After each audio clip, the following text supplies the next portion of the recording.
Muy buenas tardes con todos, bienvenidos el día de hoy al curso a dictar de atención prenatal reenfocada. Les saluda cordialmente la obstetra Luz Fabiola Garnique Quirós. En esta oportunidad, muy gustosa de poder acompañarlos y poder estar a cargo de realizar esta ponencia que es la atención prenatal reenfocada como nuestro perfil de obstetras. Vamos a iniciar oficialmente el tema del día de hoy, dándoles a conocer el temario que vamos a desarrollar tanto de este tema que es atención prenatal y asimismo de lo que es la parte de psicoprofilaxis obstétrica. El día de hoy vamos a centralizarnos en este tema de atención prenatal, dando una breve continuación en la siguiente ponencia y complementándolo con el segundo tema a tratar, que es psicoprofilaxis. El temario a desarrollar hoy, martes 20 de febrero, vamos a realizar la introducción del tema, cuál es la situación problemática, cuál es el diagnóstico situacional específicamente en relación a la mortalidad materna, ¿no? Que básicamente la mortalidad materna tiene bastante asociación en lo que es referente a la atención prenatal. ¿Por qué? Porque básicamente una mortalidad o una muerte materna parte o se inicia la investigación desde cómo fueron los controles prenatales de esa gestante. No necesariamente se va a buscar solo cuando llegó a la emergencia, ¿no? O cuando fue evaluada en el servicio de emergencia, sino desde que inició la atención prenatal. Y justamente en la atención prenatal es donde nosotros podemos identificar y prevenir posibles complicaciones que pueden conllevar a una muerte materna si en caso no ha sido bien evaluada, bien diagnosticada esa gestante. El manejo y el uso del carnet perinatal. El carnet perinatal, si bien es cierto, es un documento también médico legal, al igual que la historia clínica obstétrica, en donde en este carnet perinatal nosotros vamos a registrar toda la información que consigna la paciente, sus datos de filiación, lo que es referente a sus antecedentes obstétricos, la gestación actual que presenta y asimismo también todas las atenciones prenatales que va a presentar o que va a tener durante todo las veces que vaya a su establecimiento de salud, ¿no? O hasta que culmine el embarazo. El concepto de una atención prenatal reenfocada, según la norma técnica 105 del año 2013, ¿no? Ejecutada por el Ministerio de Salud, aún hasta la fecha estamos manejando esa normativa, estamos guiándonos en base a esa normativa y justamente he aplicado conceptos, ¿no? En las diapositivas para que de ustedes maneras puedan conocer, ¿no? Todos los aspectos o los criterios que vamos a desarrollar en relación a este tema es en base a la norma técnica 105 de materno neonatal. ¿Qué parámetros vamos a evaluar en la atención prenatal?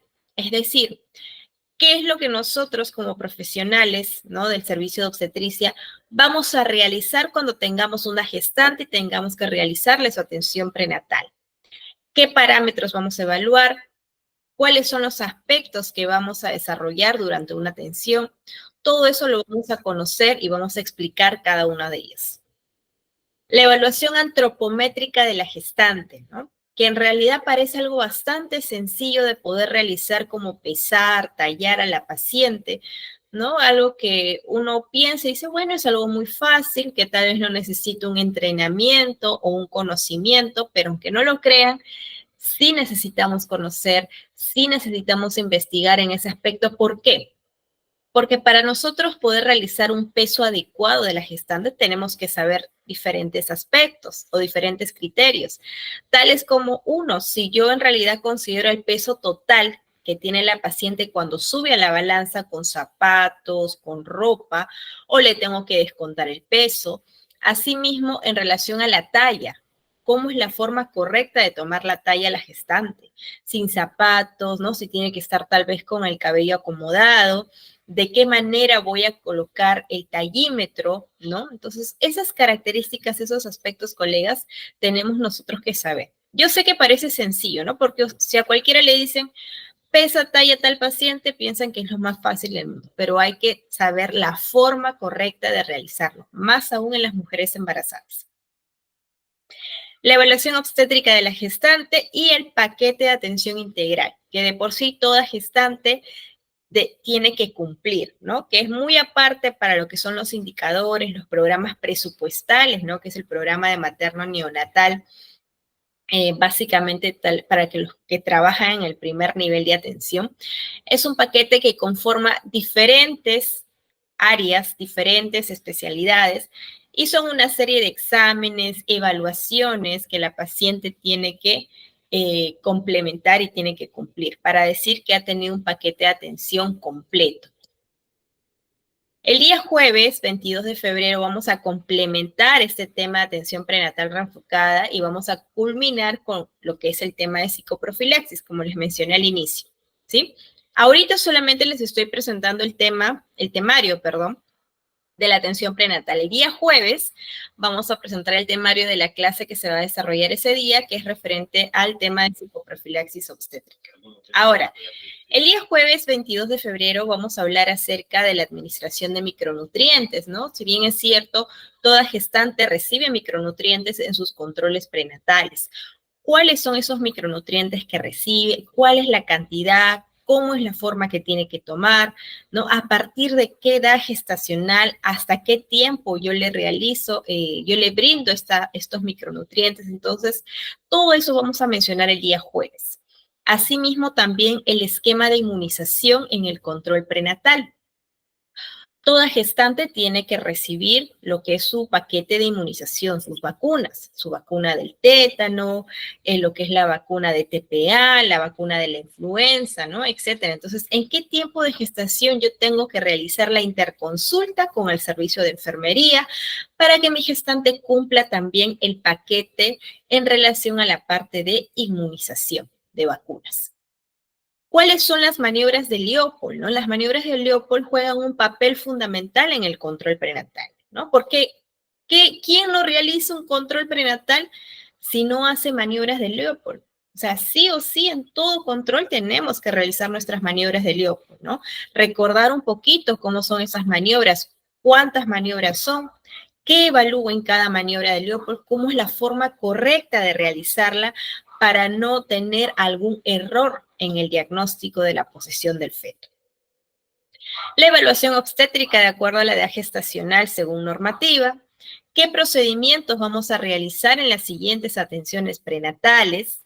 La atención de un parto institucional, ¿no? Que también es parte de una atención prenatal reenfocada, ¿no? Porque la atención prenatal reenfocada, recuerden que no solo son los controles prenatales, sino también que nosotros decimos, no nosotros, según la normativa lo que menciona, es de que toda gestante que haya cumplido una atención prenatal reenfocada es que haya cumplido todo el paquete de atención integral. Y parte de ese paquete de atención integral es que termine en un parto institucional, no en un parto domiciliario, no en un parto en trayecto al establecimiento de salud, sino en un parto institucional, ya sea un hospital, en un centro de salud o por último en un puesto de salud, que también es considerado institucional.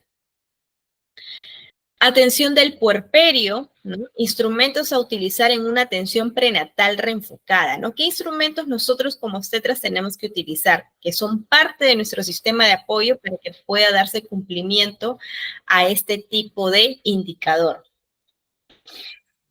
El sistema de referencia y contrarreferencia, ¿no? Tenemos que conocer cuál es el flujo de referencia y contrarreferencia cuando nosotros queremos derivar a una gestante, por ejemplo, porque nuestro establecimiento no cuenta con un sistema de complejidad resolutiva, ¿no? Que amerite ese tipo de atención y tengamos que derivar a un centro de una mayor resolución, de un mayor nivel, perdón, ya tenemos que conocer cuál es el flujo de referencias. También hay una norma técnica de referencias y contrarreferencias del Ministerio de Salud que ustedes tienen que tener un conocimiento cuando realicen las referencias a sus gestantes, ¿ya? O a sus puérperas, dependiendo. Los derechos y deberes de las usuarias, que también es parte de este tema. Entonces, todo eso lo vamos a ver el día jueves, ¿Ya? Muy bien. Ya que se ha dado a conocer cuál va a ser el temario, cuál van a ser los ítems que nosotros vamos a mencionar en cada diapositiva, lo que vamos a hablar, ¿no? Y cuál es la importancia básicamente de este tema que nosotros como personal de obstetricia tenemos que conocer, tenemos que ya de por sí dominarlo, ¿no? Para realizar ese tipo de atención ya no tanto mecanizada, sino de una manera que sea la correcta y poder detectar justamente estos riesgos que muchas veces están ocultos, ¿no? Y que no vemos a simple vista, ya sea porque no nos tomamos el tiempo para hacerlo, o ya sea porque no hemos indagado un poco más al momento de la evaluación o el interrogatorio que tenemos que realizar a la gestante. Entonces, hay múltiples factores que pueden condicionar a no tener un diagnóstico adecuado en el momento adecuado, ¿no? Las normas técnicas que nos respaldan, que son en realidad un punto de guía para nosotros como personal de salud, como bien mencioné, es la norma técnica 105 del Ministerio de Salud, ¿no? Esta norma técnica de salud es para la atención integral de salud materna, y asimismo también, muy aparte de esta norma técnica, tenemos las guías, ¿no? Las guías nacionales de la atención integral de salud sexual y reproductiva. Tenemos la norma técnica para la atención del parto vertical con adecuación intercultural, ¿no? Y entre otros documentos que básicamente nos facilita el Ministerio de Salud, que en todo establecimiento de salud, muy independiente de qué nivel sea, las tiene que tener implementadas. Ya las tiene que tener implementadas porque en base a esas normativas, en base a esas guías clínicas, nosotros tenemos que realizar nuestra atención, colegas. Ya no es la atención en base al criterio que uno tiene, en base a la experiencia, no, es en base a los documentos legales, ¿no? Que son ejecutados por lo que es el Estado, en este caso por el Ministerio de Salud. En la atención prenatal reenfocada, ¿qué es lo que enfrentamos? ¿A qué nos enfrentamos nosotros como personal de salud? Toda mortalidad materna y perinatal de por sí es un problema de salud pública, no solo a nivel nacional, es a nivel mundial, pero se da con mayor énfasis en países en vías de desarrollo, como nuestro país, por ejemplo, donde la incidencia es mayor, ¿no? A comparación tal vez de países como Japón, países como Estados Unidos, que son potencias mundiales, que son países desarrollados, tienen esta incidencia o este indicador negativo, pero bastante bajo, bastante bajo, ¿ya?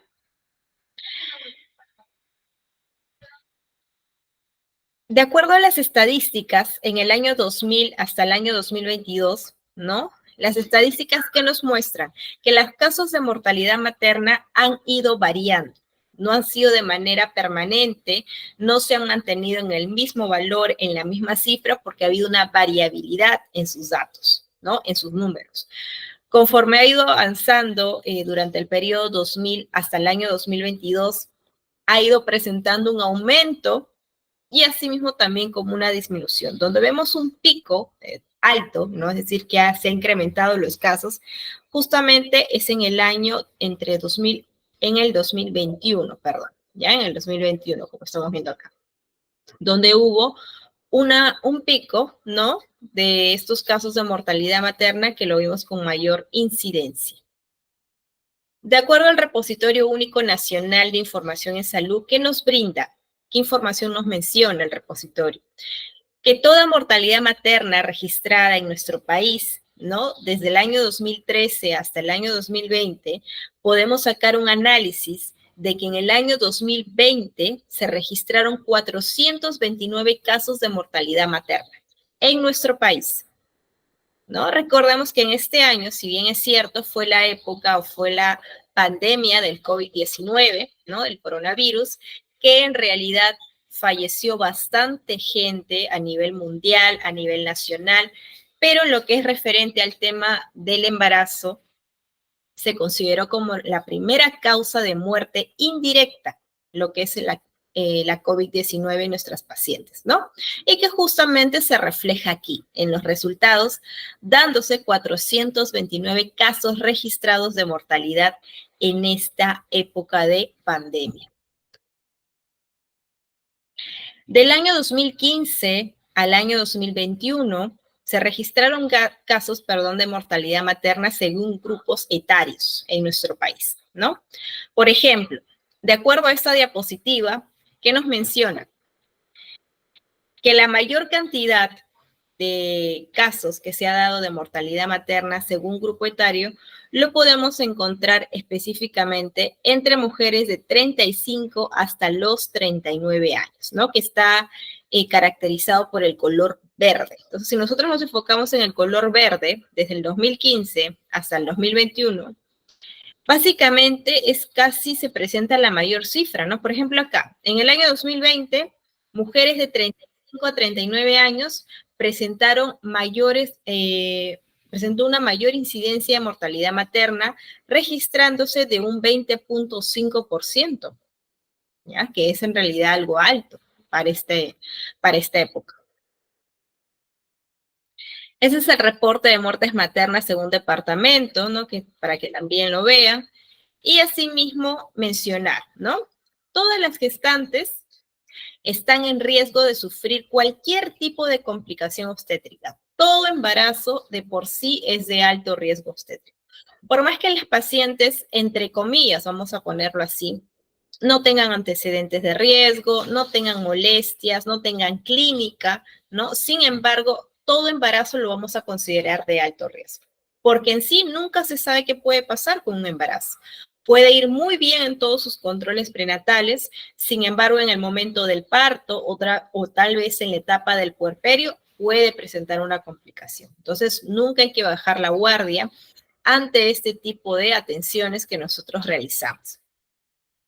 ¿Y cuál sería el problema de fondo que nosotros tendríamos que identificar como personal de salud? La falta de prevención, ¿no? La falta de prevención sería nuestro problema de fondo. En el Perú, toda gestante que acude a un establecimiento de salud para realizar sus controles prenatales y asimismo que culmine su embarazo en un parto institucional, que tenga obviamente un establecimiento de salud capacidad resolutiva para realizar la atención del parto, ¿no? Y eso hay que hacer bastante énfasis, porque si muchas veces la gestante se realiza sus controles en un puesto de salud, ¿no?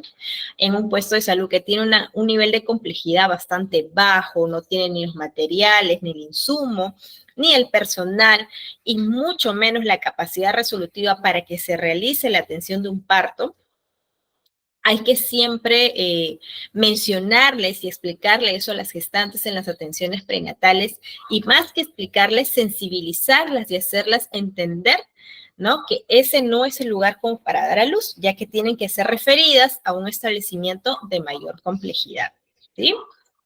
Pero muchas veces la realidad es ajena a ese tipo de indicación. ¿Por qué? Porque a veces hay más de una paciente que termina dando a luz en un puesto de salud, ¿no? Entonces, ya de por sí, si la paciente llega con una dilatación bastante avanzada, pues no estamos hablando de una dilatación de 8 centímetros, 9 centímetros o mayor aún, llega ya para dar a luz en un periodo expulsivo, ahí no hay forma, no hay manera de que la paciente la tengas que referir por más que trabajes en un puesto de salud, ¿no? Ya debido a las circunstancias que estás presentando en ese momento, tienes que realizar la atención de parto, ¿no? Con el equipo de salud que tengas, así sea 1 o 2 personas, pero realizarlo de manera conjunta, ¿no? De manera conjunta. Entonces, todas las pacientes que terminan en un parto institucional, ¿no? Tienen un riesgo de 4.54 veces menor de morir que aquellas que no se controlan o aquellas pacientes que terminan en un parto domiciliario. Y esa realidad la vemos bastante en las zonas rurales, donde las pacientes que muy independiente de tener varias gestaciones, son gestantes multíparas, ¿no? O gran multíparas, que el riesgo es mucho mayor, de presentar una complicación obstétrica como las hemorragias, ¿no? Que son la primera causa de mortalidad específicamente en esas áreas o en esas zonas rurales de nuestro país, ¿no? En donde ellas muy aparte tienen la costumbre, ¿no? De realizar o dar a luz en su casa. ¿no? En su casa, o tal vez ir donde la partera, ¿no? Porque ya muchos se conocen a los parteros, a las parteras que toman el pulso, ¿no? En esas zonas de la sierra, donde les indican a ellos que ya van a dar a luz, que ya falta poco, y las pacientes terminan siendo atendidos por esas personas, ya sea en su casa, ya sea en el campo, ¿no? Pero definitivamente no en un establecimiento de salud. Y el riesgo está de que nunca sabes qué puede pasar en un parto, ¿no? Si nosotros como personal de salud que tenemos la capacidad, los conocimientos, no sabemos a qué nos enfrentamos. Lo ideal y el objetivo es de que todo salga bien, que no exista ninguna complicación ni para la mamá ni para el bebé. Sin embargo, a veces la realidad puede presentarse de otra manera. ¿Y qué es lo que tenemos que hacer? Saber responder ante esa eventualidad, saber responder ante esa posible complicación que pudiera suscitar. Y eso lamentablemente no están capacitados y no tienen el conocimiento porque obviamente son personas que no han estudiado en los parteros, ¿no? Los parteros, las parteras, ¿no? Ya cuando la complicación se da y recién se acuerdan del establecimiento de salud, ahí recién se acuerdan de su puesto, ¿no? Desesperadamente en tratar de llevar a la paciente como sea, ¿no? Para que de esta manera pueda ser atendida y la puedan salvar. Entonces, eso justamente es el riesgo, ¿no? El riesgo de sufrir una complicación que si no se llega a solucionar, no se llega a manejar, la paciente puede llegar hasta fallecer.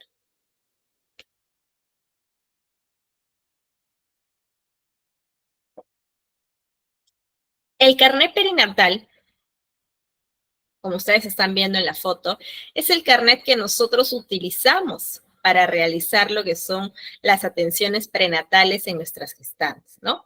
Y asimismo también lo que es el Guaguaret, ¿no? Si nos vamos ya a la parte de tecnológica, la parte de informática, el Guaguaret, como bien conocemos, ¿no? Es una plataforma, vamos a llamarlo así, en donde registramos las atenciones prenatales también, ¿no? Y también lo que es planificación familiar. Pero muy independiente de que se registra de manera virtual la atención prenatal, también lo realizamos de manera física, que es en el carnet perinatal, y que tenemos que conocer cada aspecto que contiene este carnet perinatal para realizar un registro correcto y adecuado. Porque esto prácticamente, este carnet es como el documento de identidad de la gestante. Lo lleva a todas partes. A donde vaya la gestante, se le recomienda que siempre vaya con su carnet perinatal. Es como su segundo DNI.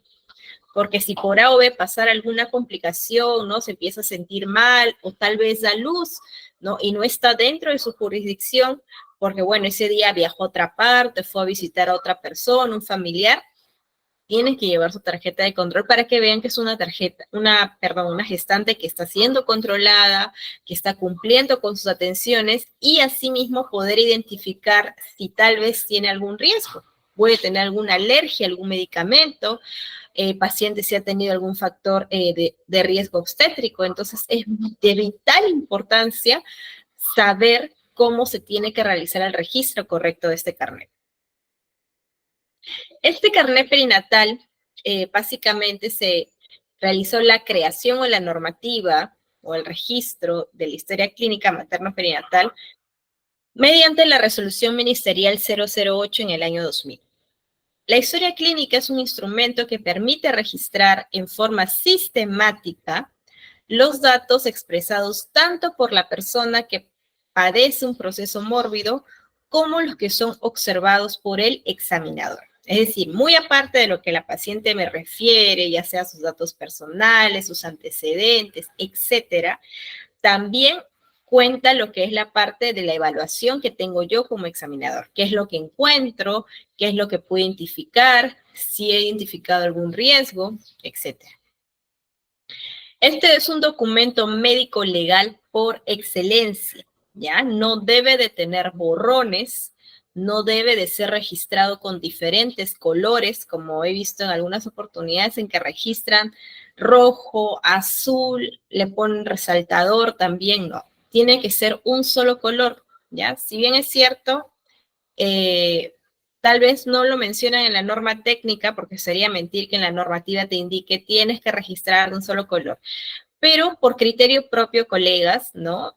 también eso implica mucho la imagen del personal que le está realizando el control prenatal a esta paciente, y eso se va a reflejar en el carnet perinatal, es que nosotros tengamos un orden en llenarlo, una limpieza en el registro, ¿no? Y hacerlo de manera ética, pues, ¿no? Manejando un solo color, un solo lenguaje, no estar poniendo diferentes colores, resaltando. Entonces, no lo veo yo ético, no lo veo bien en realidad, ¿ya? ¿Y cuáles son las partes del control prenatal? ¿No? Por ejemplo, las partes del control prenatal tenemos el número de historia clínica, que es importante colocar en la tarjeta perinatal de la paciente. Eso no debe de quedar en blanco. Si es una gestante que recién está yendo por primera vez a atenderse a tu establecimiento de salud, o tal vez es una gestante migrante, ¿no? A veces vienen de otra localidad, de otra jurisdicción, se vienen a quedar ahí. Hay que aperturar una nueva historia, mencionar al área de estadística o al personal técnico, dependiendo, ¿no? Que aperturen un número de historia nueva para esa gestante, pero sí tiene que ir registrado, ¿ya? Sí tiene que ir registrado, ¿ya? Entonces, eso es importante que ustedes tienen que conocer. Ahora, la parte de la afiliación y los antecedentes también. La afiliación y los antecedentes son los datos generales de la paciente, sus nombres, sus apellidos, todo eso lo tienen que colocar tal como está registrado su documento nacional de identidad. Si es una paciente que es de otro país, es extranjera, también ellos tienen su carnet de extranjería, tienen su documento para poder identificarse y tienen que registrarlo tal cual. Los antecedentes obstétricos, los antecedentes familiares, ¿no? Que deben realizar la consulta a la gestante, ¿no? Si algún familiar directo presenta alguna enfermedad, tiene algún antecedente de riesgo, alguna intervención quirúrgica, etcétera, ¿no? Y de la misma manera, los antecedentes personales de la misma paciente. Exámenes de laboratorio que hay que registrar, perdón, en la tarjeta perinatal, el esquema de vacunación, ¿no? Y asimismo también los datos basales del embarazo, ¿no? Perdón, los datos actuales del embarazo, nos referimos a qué número de embarazo es, ¿no? Cuándo ha sido su fecha última de menstruación, si tiene alguna ecografía la paciente, colocar la ecografía, el tiempo de gestación, en qué fecha se realizó la ecografía y la fecha probable de su parto.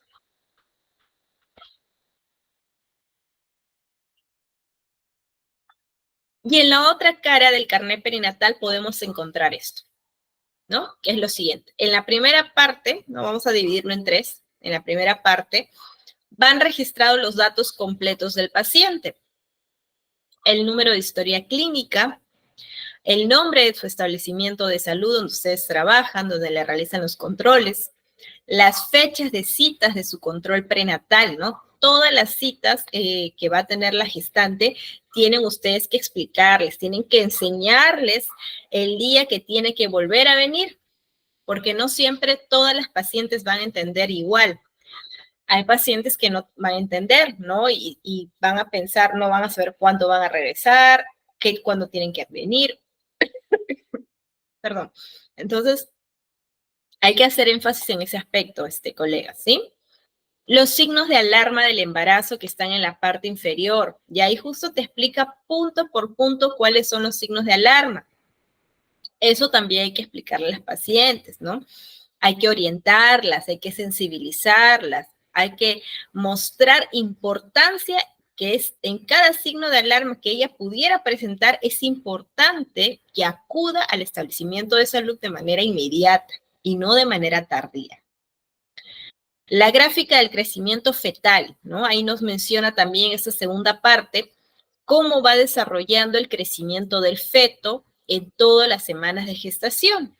Si es un feto que está yendo acorde al tiempo gestacional o es un feto que está posiblemente desviándose de la curva de crecimiento y sea un feto macrosómico o tal vez un feto con restricción de crecimiento intrauterino, todo eso nosotros vamos a poder identificarlo registrando en esta gráfica. ¿Mediante qué? Mediante la medición de la altura uterina.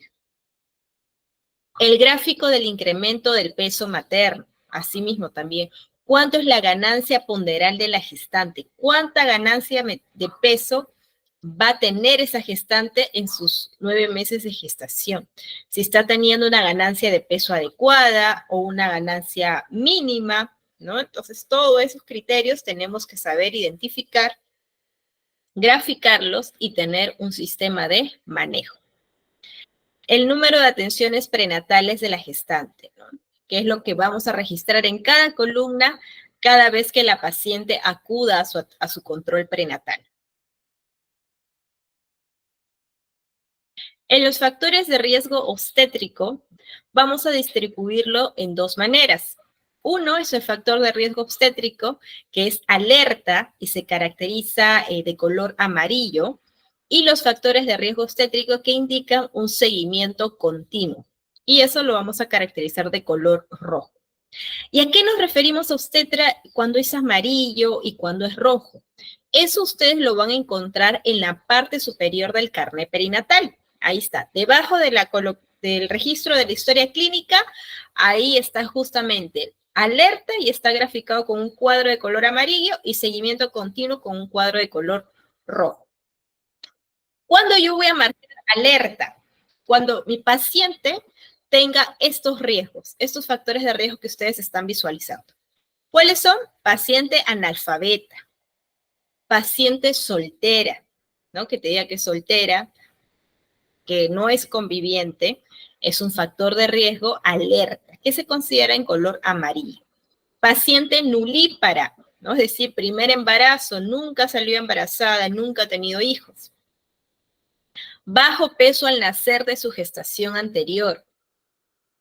Partos pretérminos, que haya presentado partos prematuros anteriormente.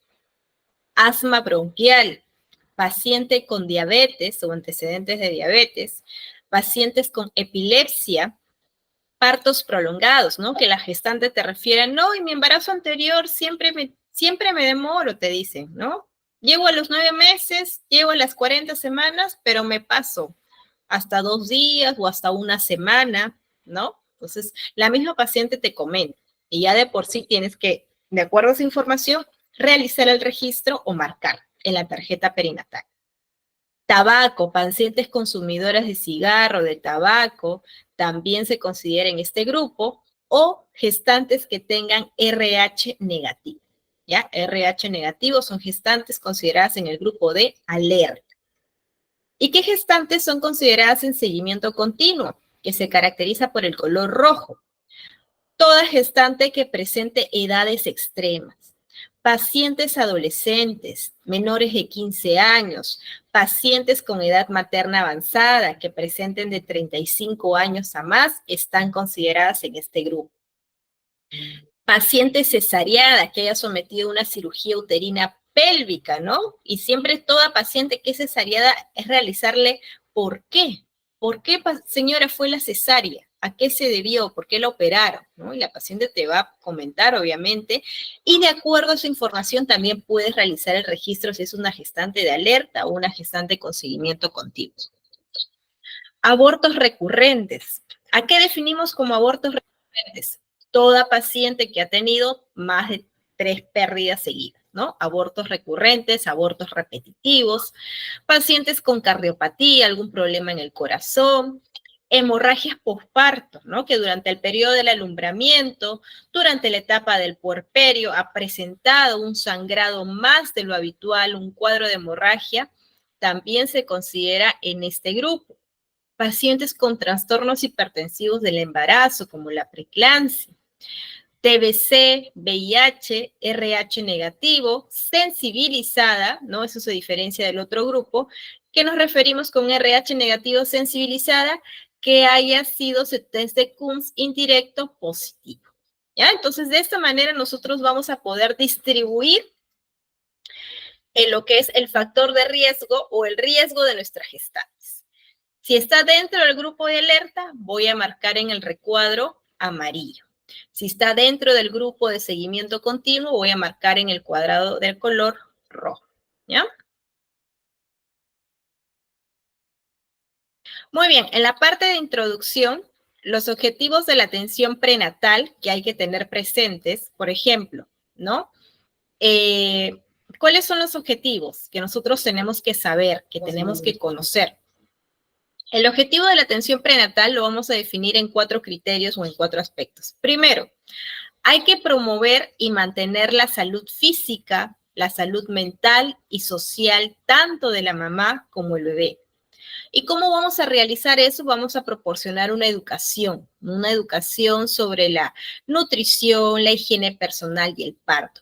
Para ello es trabajar de manera conjunta, de manera articulada con lo que es promoción de la salud, ¿no? Que generalmente se manifiesta en el primer nivel de atención, ¿no? Entonces, mediante las visitas, las actividades que realizamos, tanto intramurales, pero más que todo extramurales, es decir, fuera del establecimiento de salud, tenemos que trabajar estos aspectos, colegas, ¿no? Siempre conversar con la paciente, con la familia, con la pareja, ¿no?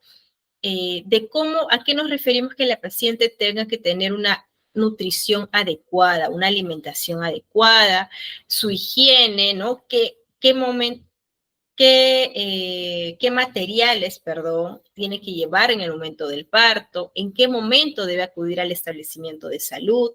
Todo ese tipo de información nosotros tenemos que realizar, tenemos que informar, o un personal capacitado tiene que realizar en la visita domiciliaria. Ya no solo es el control prenatal, sino también viene la parte social en este aspecto.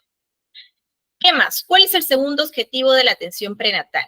Que hay que detectar oportunamente el manejo de complicaciones que se presentan durante el embarazo, ya sean de tipo médico, quirúrgico y obstétrico, ¿no? ¿A qué nos referimos con esto?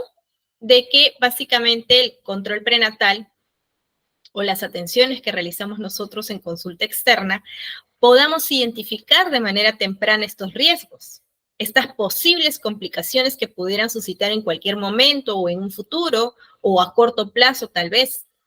Esa es la finalidad o ese es uno de los objetivos de la atención prenatal. El tercer objetivo es desarrollar un plan de preparación para el parto y sus posibles complicaciones, ¿no? Es por ello que parte del carnet perinatal también viene lo que es la hoja de plan de parto. Y en esa hoja también nos menciona los posibles donantes de sangre, ¿no? Entonces, es la preparación para en el momento del parto cuando vaya a suscitar. ¿Por qué donantes de sangre? Porque si en caso la paciente cuando dé a luz presenta alguna complicación como lo que es una hemorragia obstétrica, una hemorragia posparto, ya sea por una atonía uterina, ya sea por una retención de placenta o retención de restos, entre otros, vamos a necesitar sangre, que esa paciente le donen sangre para que se pueda estabilizar hemodinámicamente. Entonces, ¿de dónde yo saco donantes en ese momento? Tengo que ya tener un plan articulado, ya tengo que tener un plan preparado. Y para eso ya tengo que saber qué personas son las que van a donar de su familia. Y eso se trabaja con la paciente durante las atenciones prenatales, ¿no? Les tenemos que explicar, justo en esta hoja de plan de parto que les estoy mencionando, ahí dice, ¿qué personas te van a acompañar en el momento del parto? ¿Qué personas donarían sangre, ¿no? Si en caso su vida estuviera en peligro, ¿no? Y se registra los datos de la persona, su DNI, qué parentesco tiene con esa persona, no sé si es su pareja, si es su mamá, su hermana, etcétera. Entonces, ya tenemos una relación fija y simplemente nos comunicamos directamente con estas personas para que acudan de manera rápida al establecimiento de salud y puedan realizar la donación de sangre, ¿ya? Y el cuarto objetivo prenatal es preparar a la madre para amamantar con éxito, ¿no? Hay que darles las clases o sesiones, más que todo, de lactancia materna, que también se lo realiza el personal de enfermería específicamente, ¿no? Cómo tiene que dar de lactar, explicarle del calostro, ¿no? Muchas de algunas no saben y al control te refieren, ¿no? Me ha salido como una secreción amarillenta, ¿no? Poca. Una vez nomás me salió y quería saber si es normal. Entonces, explicarles que eso es el calostro que se está preparando, ¿no? Para el momento de la producción de leche, de la lactancia materna, cuando nazca el bebé. ¿Qué nos menciona esta normativa? Como bien mencionamos al inicio, la norma técnica 105 de materno neonatal, de acuerdo a su componente de prestación, vamos a mencionar que estas atenciones prenatales van a ser realizadas por un equipo multidisciplinario, ¿no? De acuerdo a su perfil profesional. ¿A qué llamamos el equipo multidisciplinario? ¿No? El equipo no solo está conformado por el personal de obstetricia, el equipo multidisciplinario también lo conforman todas las áreas respectivas de un establecimiento de salud. A ver, deme un minuto, por favor, voy a enchufar mi computadora. Un ratito, un ratito. Permítame un minuto para poder enchufar mi computadora.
Ya, a ver, ahora sí. A ver, ¿en dónde nos quedamos? Voy a volver a poner la diapositiva. Deme un minuto.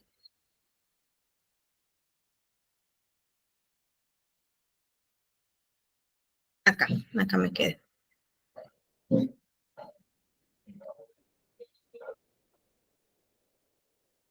¿Sí? Sí, está bien.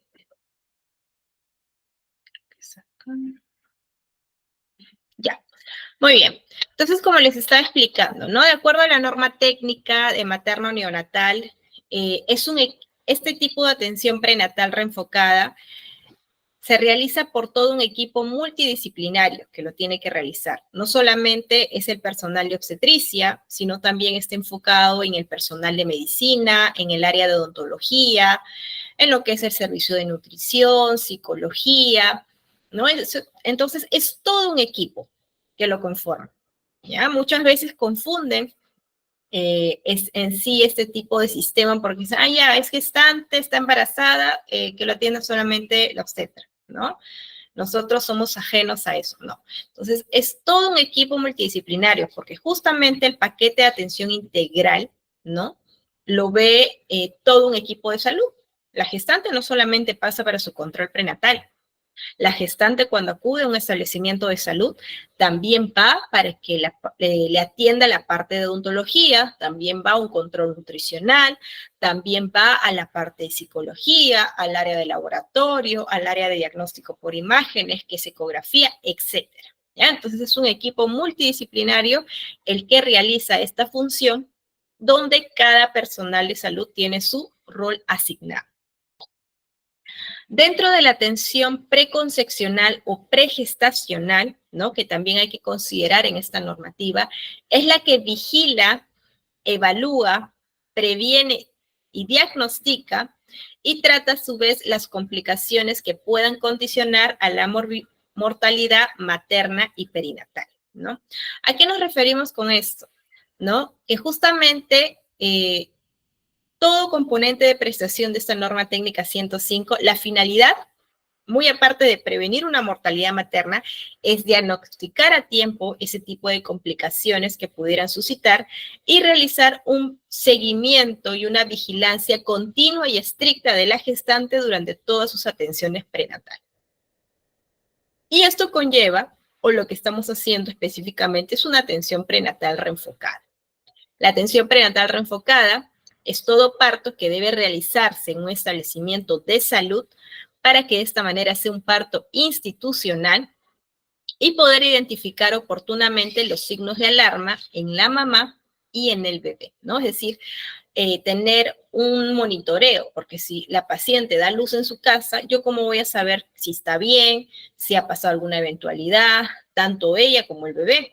En cambio, si la tengo en mi establecimiento de salud, yo voy a poder observarla, vigilarla, estar haciendo un monitoreo estricto, ¿no? De que si en caso ocurre alguna eventualidad, voy a saber responder de manera rápida y prevenir algún riesgo.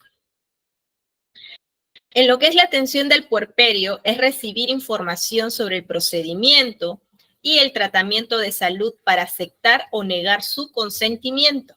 Ya hay que recibir información sobre el procedimiento que vamos a realizar, es decir, en este caso la atención de parto, ¿no? Explicarle a la paciente cómo es la atención de un parto vaginal, dónde va a dar a luz, cuál es el ambiente en donde va a dar a luz.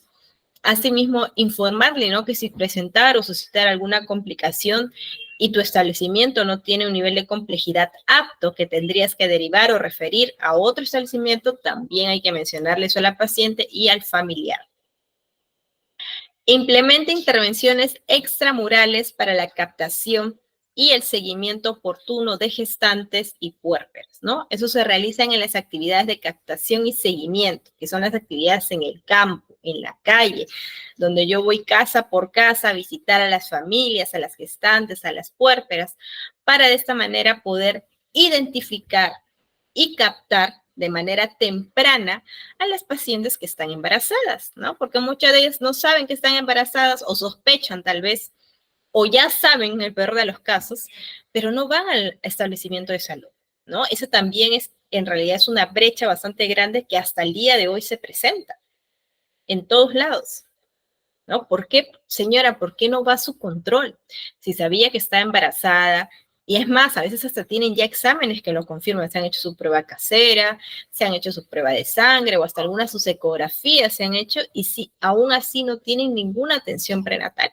Hoy las pacientes, bueno, una de las respuestas más comunes es de que no tienen tiempo, de que trabajan y tal vez no les dan permiso, o que simplemente el establecimiento está muy lejos, o que ellas no quieren atenderse, etcétera, ¿no? Entonces, siempre por sí buscan alguna respuesta como para sustentar, entre comillas, por qué no han ido a atenderse al establecimiento de salud, ¿no? Entonces, lo que nosotros tenemos que realizar en ese momento de la visita es informarles e indicarles la importancia de realizarse su control prenatal, de que ya tiene que iniciar, que, en qué consiste el paquete que ya tiene que seguir como paciente, para que de esta manera la paciente pueda acudir, ¿no? Y no sea una paciente que siga en su casa sin atención, sin control, sin exámenes, y si hubiera algún riesgo, eso va a ser una complicación mucho mayor.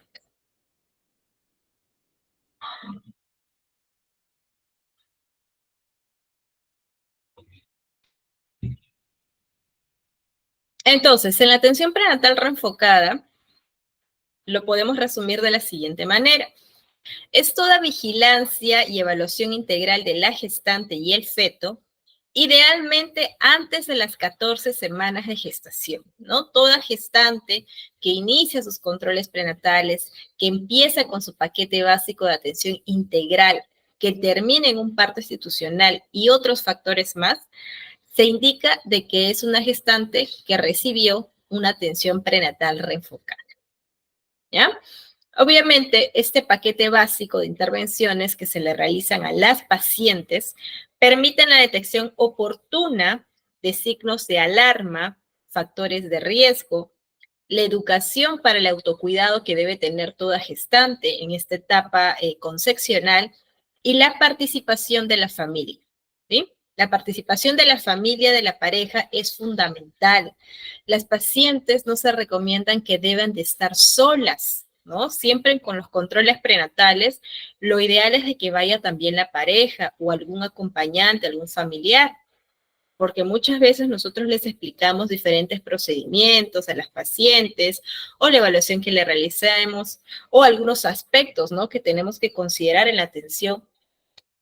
Y la gestante puede ser que sí, te puede entender normal, pero tal vez se olvide, tal vez o tal vez no entendió bien, y para eso está una segunda persona acompañando que tal vez sí lo entiende, sí lo maneja mejor. Entonces se recomienda que de esta manera esté un familiar, ¿ya? Esté un familiar siempre. así como para el manejo adecuado de las complicaciones con enfoque de género, interculturalidad en el marco de los derechos humanos. La atención prenatal en el Perú va a estar regulada por la norma técnica, como ya mencionamos, número 105 del Ministerio de Salud, y va a ser precisada por una resolución ministerial número 159 del año 2014. ¿Sí? Asimismo, aparte de la norma técnica 105, también mencionamos lo que es la resolución ministerial número 670 del año 2015, también del Ministerio de Salud, que va a modificar la norma técnica 105 para que de esta manera sea la norma técnica de salud para la atención integral de la salud materna aprobada por resolución ministerial número 827. ¿Ya? En la atención prenatal reenfocada, tenemos aspectos como lo que es, por ejemplo, la historia clínica, ¿no? En la historia clínica tenemos que considerar los factores sociodemográficos, los antecedentes reproductivos y los antecedentes médicos de la gestante. Asimismo, también la evaluación nutricional, la evaluación antropométrica, la exploración física y los exámenes de laboratorio. La primera consulta que le vamos a realizar, es decir, el primer control prenatal que vamos a aperturar, no tiene que ser menos de 30 minutos, ¿ya? No realicemos el control, más que todo la primera atención, en un tiempo menor a media hora, porque en sí es una atención bastante amplia porque hay más de un factor a evaluar en la gestación.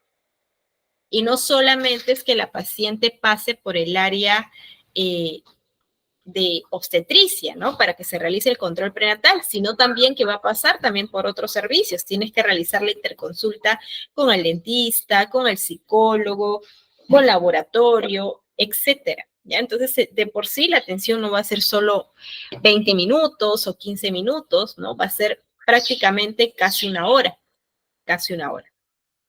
Y ya las siguientes atenciones prenatales, ya la segunda, tercera y las que siguen, obviamente ya puede ser en un tiempo mucho menor, porque solo va a ser el control prenatal netamente, ¿sí? La atención prenatal realizada por el ginecobstetra, el médico cirujano u obstetriz es según el nivel de complejidad del establecimiento de salud. Si hablamos de lo que es el primer nivel de atención que engloba a los puestos de salud, a los centros de salud, es un centro de salud 1.3 a un 1.4, que son los maternos, básicamente puede realizar la atención prenatal el personal de obstetricia. O el médico general también, que también esté capacitado. En los hospitales, en los institutos especializados como la Maternidad de Lima, realiza la atención prenatal básicamente lo que es el especialista, el ginecólogo o la ginecóloga. ¿Ya? Toda complicación del embarazo debe ser atendida por el médico ginecobstetra. ¿Sí? Recordemos que nosotros como obstetras realizamos las atenciones o las atenciones prenatales y asimismo todo parto que sea fisiológico, no que sea patológico.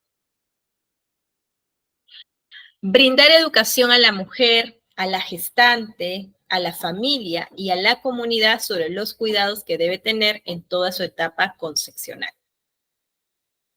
Realizar, evaluación nutricional y asimismo la suplementación con micronutrientes. Por eso es importante realizar la interconsulta con el área de nutrición. Obstetra, pero yo no tengo nutricionista en mi puesto de salud, soy solo yo. Entonces simplemente cumples la función también como de nutricionista. Le realizas un régimen alimenticio a la paciente, tal vez no le vas a hacer como se dice, una proforma, ¿no? O un cronograma de sus dietas, porque obviamente nosotras no es nuestra carrera, no es nuestra especialidad, pero más o menos hay que explicarles los alimentos que se recomiendan en la gestación, los alimentos que generalmente tienen bastante consumo de hierro, ¿no? Que debemos enfatizar bastante eso a nuestras gestantes, el consumo de frutas, el consumo de verduras, que debe tomar bastantes líquidos, porque recordemos que el embarazo de por sí conlleva a muchos cambios fisiológicos en todo el organismo, ¿no? La paciente tiende a estreñirse porque la motilidad es más lenta, y la motilidad intestinal es mucho más lenta, entonces se extriñen, más el hierro que les brindamos se extriñen más. Entonces, hay que dar una buena recomendación alimenticia de cómo debe de realizar. Y si tienes nutricionista, bueno, derivar al nutricionista, ¿no? No habría ningún problema en ese aspecto. Brindar una atención prenatal reenfocada según esquema básico de la atención prenatal. Asimismo, en toda atención prenatal, perdón, se debe llenar la historia clínico materno-perinatal. Así es, ¿ya? La historia clínica es fundamental que ustedes la llenen. Ya, si bien es cierto, por más que exista el Guaguaret, ¿no? Que lo ingresamos de manera informática en la computadora, también tenemos que realizarlo de manera manual y escrita en la historia clínica, porque por A o B hay una supervisión de la SUNED, perdón, de su salud, ¿no? Entonces, y no hay un registro de historia clínica y hay un problema legal con ese paciente, de nada va a valer y de nada nos va a respaldar como profesionales de obstetricia. Entonces, tenemos que escribir en la historia clínica toda la atención que realicemos, la evaluación que también hemos hecho y los riesgos en caso encontramos en esa paciente. Brindar una educación sobre la identificación de los signos de alarma durante la etapa de la gestación y la etapa del puerperio. ¿Con qué frecuencia se deben realizar las atenciones prenatales? ¿No? Es muy importante también orientarles eso a las pacientes, ¿no? Ya que en los controles prenatales, las citas más que todo, no van a mantenerse siempre en las mismas fechas, en los mismos periodos, que cuando inicien a cuando culminen, ¿no? ¿A qué nos referimos? Que las atenciones prenatales deben iniciarse lo más temprano posible. Punto número 1, idealmente en el primer trimestre antes de las 14 semanas de gestación, debiendo ser periódica, continua e integral. La frecuencia óptima de atención prenatal va a ser la siguiente. Toda gestante va a ser citada de manera mensual hasta las 32 semanas, de manera quincenal entre las 33 y las 36 semanas de gestación. La atención mensual, perdón, semanal es ahí, no es mensual, disculpen. La atención semanal es desde las 37 semanas hasta el momento que llega el parto, es decir, hasta que concluye el embarazo, que son las 40 semanas de gestación. Y una atención cada 3 días a partir de las 40 semanas. Aquí quiero enfatizar en este último punto. Si una gestante llega a las 40 semanas y todavía no ha iniciado su trabajo de parto, ¿no? ¿Le podemos realizar una atención prenatal? Sí, hasta que cumpla 41 semanas, que es el plazo máximo que se le va a dar a la gestante para que inicie de manera fisiológica, ¿no? De lo que es el trabajo de parto. Si hasta las 41 semanas no arranca trabajo de parto, bueno, ahí ya se decide finalizar el embarazo por la mejor vía, de acuerdo a la evaluación y a la indicación del especialista, ¿sí? Pero hasta que eso suceda, la atención le vas a realizar cada 3 días, si en caso es una gestante que ya cumplió las 40 semanas. La distribución de la atención prenatal, bueno, como acabamos de mencionar, ¿no? Se considera mínimo que una gestante reciba 6 atenciones prenatales. Es decir, para nosotros mencionar e indicar que una gestante ha sido controlada, ¿no? Ha tenido que cumplir 6 atenciones prenatales como mínimo. Y estas van a estar distribuidas de la siguiente manera. 2 atenciones se va a realizar antes de las 22 semanas. La tercera va a ser entre las 22 y las 24 semanas.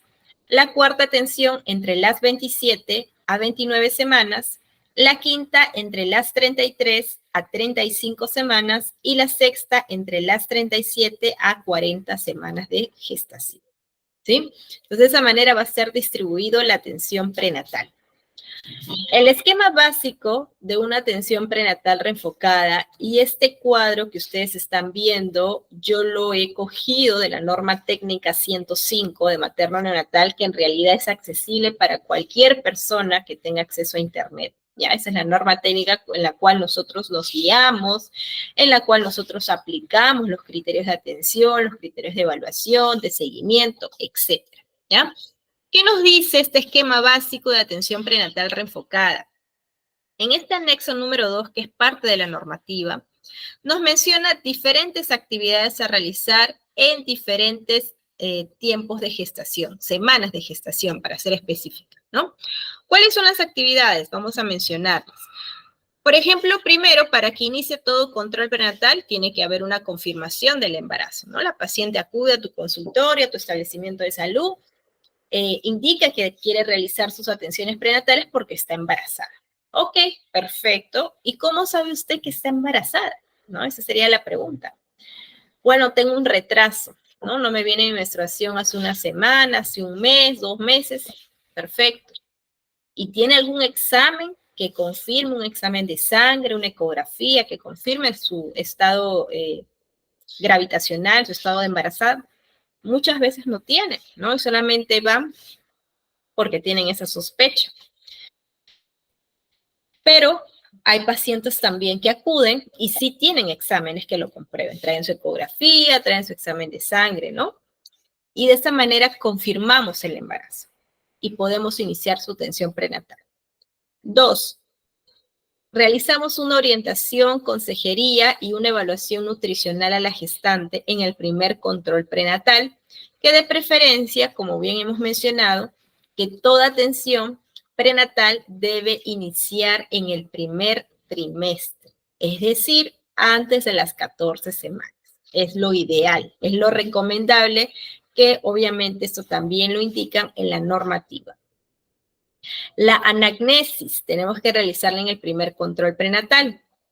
La detección de los signos de alarma, ¿no? Es decir, nosotros como personal de salud, como obstetras, ¿no? En cada atención tenemos que informarles, tenemos que explicarles, hasta podemos tomarles la lección, hasta la misma gestante, para ver si verdaderamente ha entendido la charla, la orientación que tú le has brindado en relación a los signos de alarma, ¿no? Mencionarle, señora, los signos de alarma es cuando usted presenta sangrado, cuando su bebé no se mueve, ¿no? Cuando tiene fiebre, dolor de cabeza, etcétera. Entonces, verificar la comprensión de la usuaria, si verdaderamente te ha entendido, si sabe identificar esos signos de alarma y qué hacer, ¿no? Si en caso los presenta. Es decir, señora, si usted tiene sangrado, ¿qué es lo que va a hacer?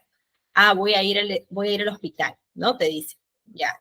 Tiene que ir siempre en ese momento, ¿no? Hay que enfatizar y no hay que decirles a las pacientes de que es que presenta el sangrado ahorita y recién se aparezca en la emergencia en la noche, ¿no? O peor aún, después de un día. Entonces hay que decirlo, por eso son signos de alarma y eso hay que enfatizar al paciente. Cuando es alarma, su mismo nombre lo dice, ¿no? Es un peligro y obviamente tiene que ir a la emergencia de manera inmediata y no de manera tardía.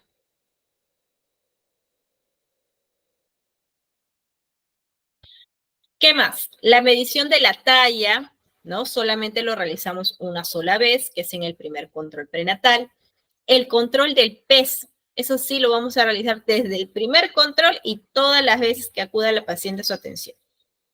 La determinación de la presión arterial, el pulso, la temperatura, ¿no? Es decir, las funciones vitales de la paciente, nosotros tenemos que tomar en todos los controles prenatales, colegas, ¿sí? En todos los controles prenatales.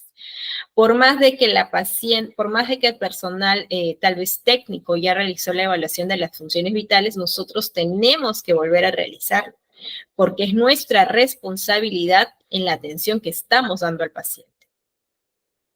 Examen ginecobstétrico, ¿no? Que lo realizamos en el primer control para ver las características de las paredes vaginales, tal vez identificar alguna infección que tiene la paciente, ¿no? Entonces, eso lo realizamos en el primer control prenatal.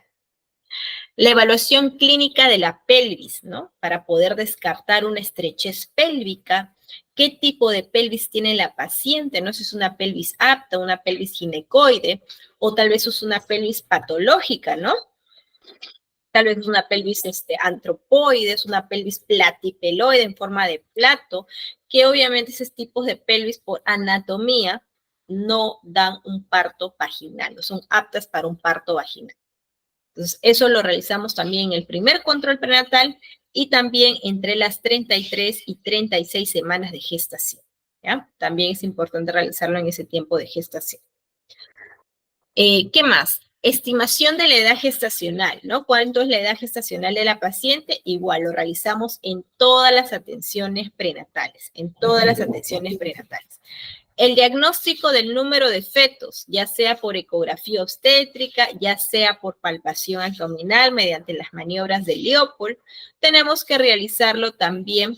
Por ejemplo, si es a las 14, si es antes de las 14 semanas, lo vamos a realizar por ecografía, ¿no? Porque la ecografía nos va a poder ayudar a identificar si hay la presencia de un solo feto o si es un embarazo gemelar y otras características y parámetros a evaluar en la ecografía. Pero cuando ya el embarazo es más avanzado, es decir, ya la paciente tiene 28 semanas, ¿no? Que ya podemos identificar ahí cuál es la posición, situación, presentación, lo vamos a realizar con las maniobras de Leopold, ¿sí? Con las maniobras de Leopold.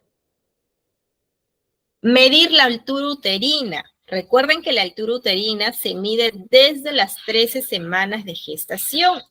Si la paciente tiene un tiempo de gestación menor a 13 semanas, no vamos a medir la altura uterina, porque obviamente menos de 13 semanas el útero está intrapélvico, está dentro de la pelvis, está intrapélvico. Entonces, ¿qué medición vamos a realizar ahí? ¿Ya? El útero recién sale de la pelvis a partir de las 13 semanas. Y es ahí cuando tenemos que realizar recién la medición de la altura uterina. ¿Ya? ¿Cómo se realiza la medición? Desde la sínfisis del pubis hasta el nivel del fondo uterino, ¿ya? Hasta el fondo uterino. Auscultar los latidos fetales, ya sea por pinar, que es el fetoscopio, o ya sea por Doppler, ¿no? Bueno, en la actualidad ya el pinar prácticamente ha dejado de estar en uso, es más, ya está en desuso, diría yo, y lo que generalmente manejamos es el Doppler, ¿no? El Doppler es lo que manejamos para auscultar los latidos. Y esto vamos a realizarlo desde la semana 14, desde la semana 14. Es decir, si tienen menos de 14 semanas, perdón, tienen 6 semanas, 7 semanas, tal vez tu paciente está iniciando con esa edad gestacional sus controles prenatales, de por sí el Doppler no va a ayudar a poder identificar los latidos, ¿no? Ahí es generalmente la ecografía. Evaluación clínica del volumen del líquido amniótico. Esa evaluación solo lo realizamos por ecografía, que básicamente es a partir de las 22 semanas, hasta las 40 semanas. El diagnóstico de presentación, situación fetal, que lo realizamos a partir de las 25 semanas de gestación. El grupo y factor sanguíneo RH, que engloba lo que son los exámenes de laboratorio. Eso le solicitamos en el primer control. Asimismo como la hemoglobina, el hematocrito, el urocultivo o examen de orina completo, y detectar lo que es diabetes gestacional, ¿no? Por ejemplo, a veces hay pacientes en que tienen antecedentes de diabetes y justamente hay que ser más conscientes en esa parte con el tema de la glucosa, ¿no? Con el tema de la glucosa.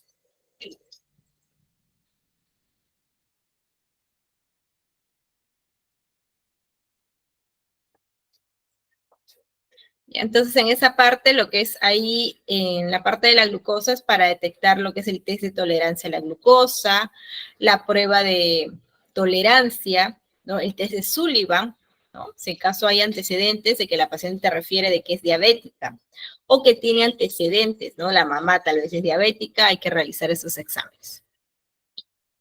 Las pruebas serológicas de VIH, sífilis, ¿no? Que tenemos que realizar en el primer control y también entre las 33 y las 35 semanas. La prueba de orina, la proteína en orina, perdón, lo que es proteinuria con la tira del ácido sulfasalicílico, ¿no? Para ver más que todo lo que es el diagnóstico de preeclampsia, también es parte de esta actividad. Las vacunas antitetánicas que lo realizamos a partir de las 20 semanas de gestación. La toma de Papa Nicolau, que lo realizamos también en el primer control prenatal. Y aquí hay que tener el criterio, colegas, que tal vez pueda ser de que sea una gestación de riesgo, ¿no? Muchas veces las pacientes en las ecografías que traen, aparte del diagnóstico de gestación, también tienen el diagnóstico de hematomas, ¿no? Hematoma subcoriónico, hematoma retrocoriónico. Entonces, mejor, ¿no? personalmente, la sugerencia sería no realizar el Papa Nicolau, ¿no? Al menos hasta que avance un poquito más el embarazo, ¿ya? Al menos hasta que avance un poco más el embarazo para prevenir cualquier riesgo. El examen odontoestomatológico, que también lo realizamos a partir de las 14 a 21 semanas de gestación. Hacemos la interconsulta con el dentista, ¿no? Con el servicio de odontología. Evaluación ecográfica, lo realizamos en el primer control y asimismo también lo realizamos entre las 22 a 24 semanas. Recordemos que por el tema del SIS, del seguro, cubre lo que son 3 ecografías obstétricas, ¿ya? 3 ecografías obstétricas. La administración de ácido fólico que le damos a las pacientes antes de las 13 semanas, la prueba de bienestar fetal, ¿no? El monitoreo fetal intraparto o el test no estresante que lo realizamos a partir de las 28 semanas de gestación. Administración de hierro, de ácido fólico, lo que son los micronutrientes, desde las 14 semanas hasta que culmine el embarazo. La administración de calcio, ¿no? Y asimismo también la información para el área de salud sexual y reproductiva, planificación familiar y psicoprofilaxis. Entonces, todo esto que acabo de mencionar es el esquema básico de la atención prenatal. Es todo el esquema de que de por sí la gestante tiene que cumplir para decir que ha sido una atención prenatal reenfocada, ¿ya? En la primera atención prenatal, ¿qué es lo que se va a evaluar? Se va a realizar la elaboración de la historia clínica materno-perinatal, ¿no? Dentro de la elaboración de esta historia clínica, vamos a ver la anamnesis, el examen físico, la toma de funciones vitales y también la toma de medidas antropométricas.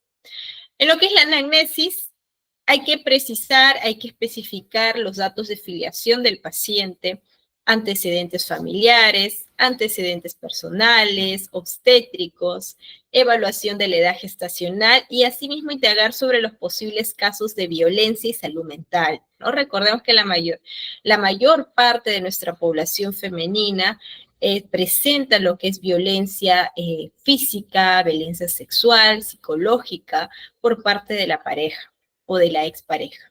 Y eso lo tenemos que identificar. Justamente hay una ficha de tamizaje de salud mental que es parte de la historia materna, de la historia obstétrica, que debemos aplicar a nuestros pacientes. El examen físico, ¿no? Incluye lo que son funciones vitales y el examen de los diferentes órganos, como corazón, pulmones, abdomen, mamas y el examen odontoestomatológico. Tomar funciones vitales, la técnica de los 3 dedos, ¿no? Para evaluar la frecuencia cardíaca, evaluar la frecuencia respiratoria, la temperatura y la presión arterial. Tomar medidas antropométricas, el peso, la talla, valorar el estado nutricional de la paciente y graficar en las tablas de ganancia de peso. Lo que vimos en las diapositivas anteriores, ¿no? Como en el carnet perinatal en la parte de atrás, estaban las tablas tanto de la ganancia de peso de la gestante como lo que es el crecimiento y desarrollo del feto. Y es ahí donde nosotros debemos de registrar, de realizar el gráfico en cada atención que tenga la gestante en el control prenatal. El paquete básico educativo, ¿no? Ya vamos a la parte de las sesiones educativas, de enseñanza, que es parte también de esta atención prenatal refocada. En el primer control prenatal vamos a mencionar lo que es los signos de alarma, el plan de parto y la violencia basada en género, ¿no? Explicarles a las pacientes, ¿no?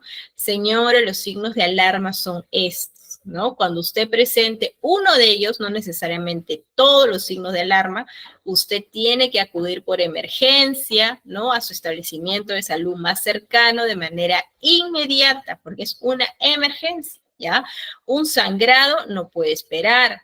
Una pérdida de líquido no puede esperar, ¿ya? Si tal vez tiene fiebre la paciente, pues que puede estar condicionado a un foco infeccioso, ya sea de RPM, ¿no? Algún cuadro, también tiene que acudir por emergencia. El plan de parto.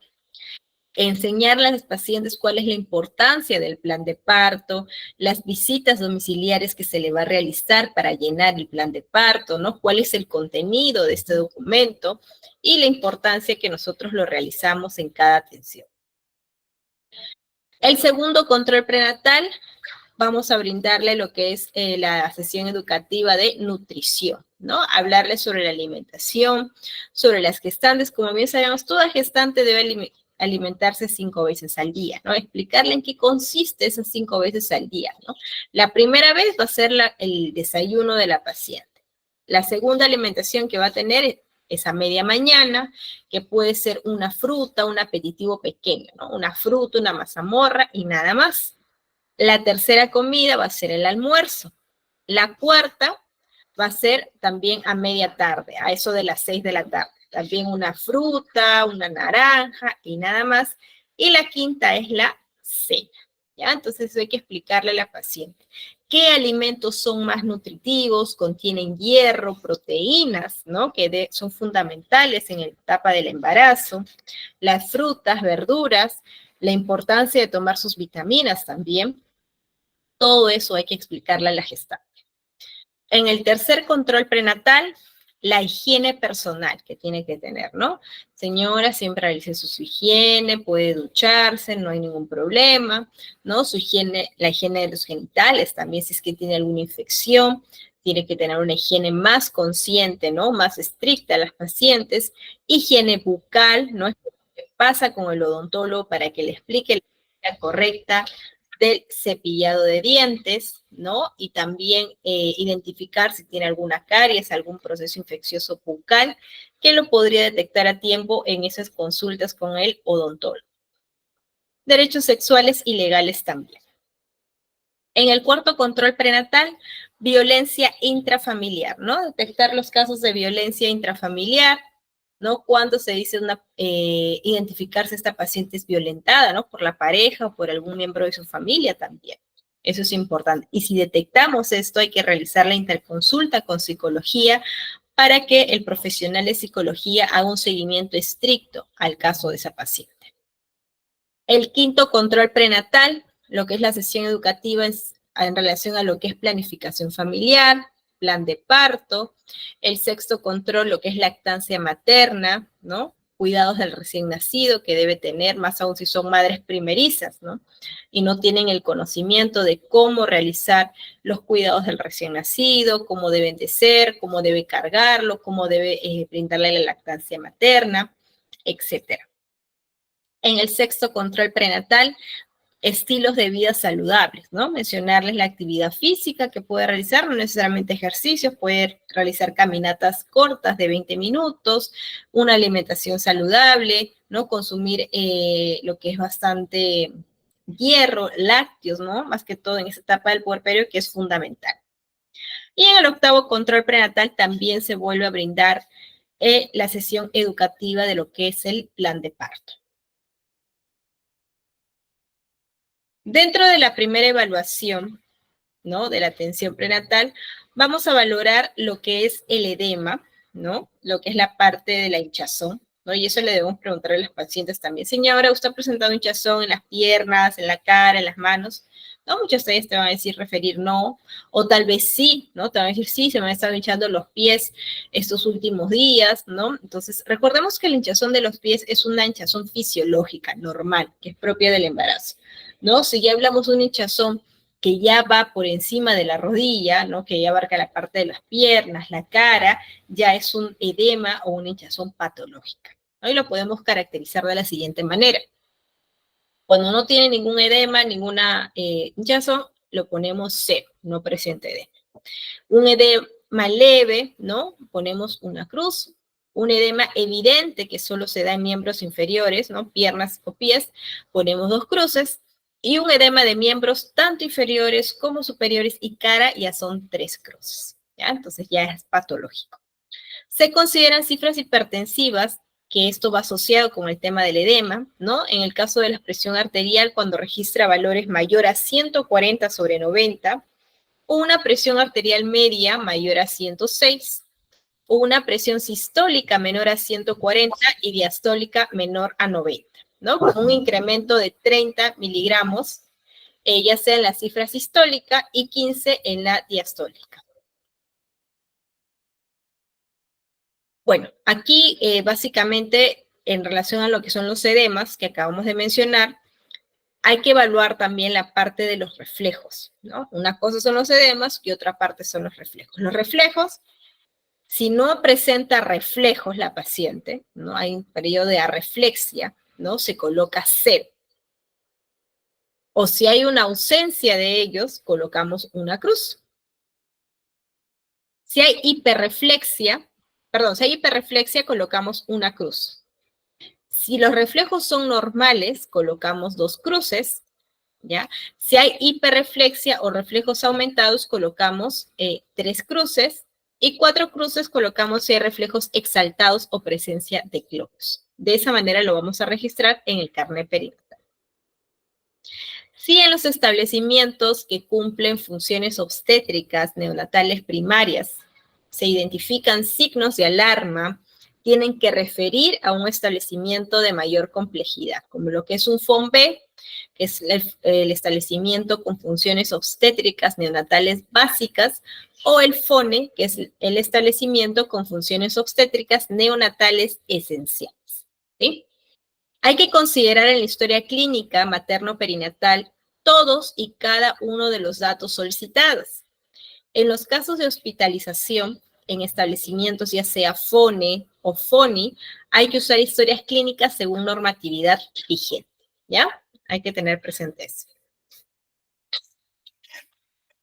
En la primera atención prenatal, como bien mencionamos en el temario, tenemos que conocer cuál es el examen obstétrico completo que nosotros tenemos que realizar, ¿no? Uno es la valoración obstétrica, en donde vamos a determinar la edad gestacional, la altura uterina, cuántos fetos hay, latidos cardíacos y movimientos fetales. Es fundamental, colegas, lo que son la presencia de los movimientos fetales, ¿ya? Y eso siempre tiene que ser pregunta de las atenciones que ustedes le están realizando a la paciente. Porque si la gestante te refiere no, se está moviendo menos o hoy día no se ha movido, es un signo de alarma. Hay que hacerle un monitoreo para confirmar qué está pasando con ese bebé. ¿Por qué han disminuido sus movimientos? ¿No? Tal vez hay algún problema ahí y necesitamos identificarlo. Registrar el incremento de la altura uterina y graficar en las tablas que están en el carnet perinatal. Utilizar la cinta métrica para tomar la altura uterina de la gestante en posición de cúbito dorsal con las piernas semiflexionadas y la apertura de los miembros inferiores ajustando los talones, ¿ya?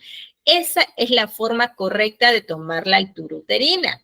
No es con la paciente echada, con las piernas totalmente extendidas, boca arriba, ¿no? Midiendo la altura. Esa no es la forma de tomar la altura uterina. Según norma técnica, ¿no? Porque este concepto que les estoy mencionando ahorita es de la norma técnica, en donde la paciente tiene que estar en esa posición, tal cual como está mencionando, para realizar la medición de la altura uterina. Y antes de realizar la medición de la altura uterina, hay que asegurarnos que la paciente no tenga la vejiga repleta, ¿no? Porque tal vez está con la vejiga repleta y obviamente muy aparte de ser incómodo para la paciente porque vas a presionar a nivel de esa altura, también te puede dar un dato falso, ¿no? Te puede dar una medida más de lo habitual porque la vejiga está llena. ¿Ya? Entonces hay que siempre asegurar que la paciente orine antes de realizar la evaluación obstétrica. Valoración ginecológica. Realizar el examen en el momento oportuno, preferentemente desde la primera consulta, previa preparación de la gestante y explicación del procedimiento a realizar, ¿no? Siempre hay que explicar el procedimiento que vamos a realizar, más aún si es un examen de Papa Nicolau o es una evaluación ginecológica para identificar algún síndrome de flujo vaginal, ¿no? O alguna infección de transmisión sexual. Hay que explicar a la paciente porque de por sí tiene que descubrirse toda la parte de abajo, ¿no? Y va a estar expuesta a su anatomía. Y tenemos que explicarle cuál es el motivo, cuál es el objetivo, la importancia de ese examen, ¿sí? El examen de mamas también y la toma de Papa Nicolau. Dentro de los exámenes auxiliares basales que tenemos que considerar en la atención prenatal es el tamizaje de proteínas o proteinuria en orina, ¿no? Como bien sabemos, el tamizaje de proteinuria en orina lo podemos realizar nosotros en el consultorio con la tira reactiva de 11 parámetros o también podemos realizar la interconsulta al laboratorio para que ellos lo realicen con la prueba del test del ácido sulfasalicílico. Este tamizaje de proteínas en orina es es un examen en realidad que nos permite poder identificar la presencia de preeclampsia, si va asociada al aumento de la presión arterial. El tamizaje de hemoglobina, ¿no? Para identificar tal vez nuestra gestante está con anemia y tenemos que realizar nuestro tamizaje de hemoglobina. Ecografía obstétrica será solicitada antes de las 14 semanas de gestación. En pacientes mayores de 35 años se solicitará la evaluación del pliegue nucal entre las 10 y 14 semanas, ¿no? Que como bien sabemos, ya cuando la paciente está en una edad materna avanzada, ¿no? Que es de 35 a más, por un tema de prevención de riesgos e identificar también estos posibles riesgos de aneuploidías, hay que solicitarle una ecografía genética.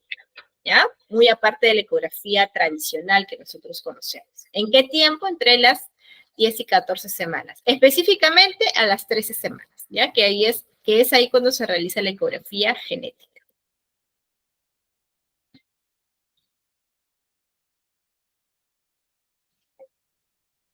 De ser necesario, también se realizan otras pruebas en la primera atención, como es la prueba de Coombs indirecto en gestantes con RH negativo.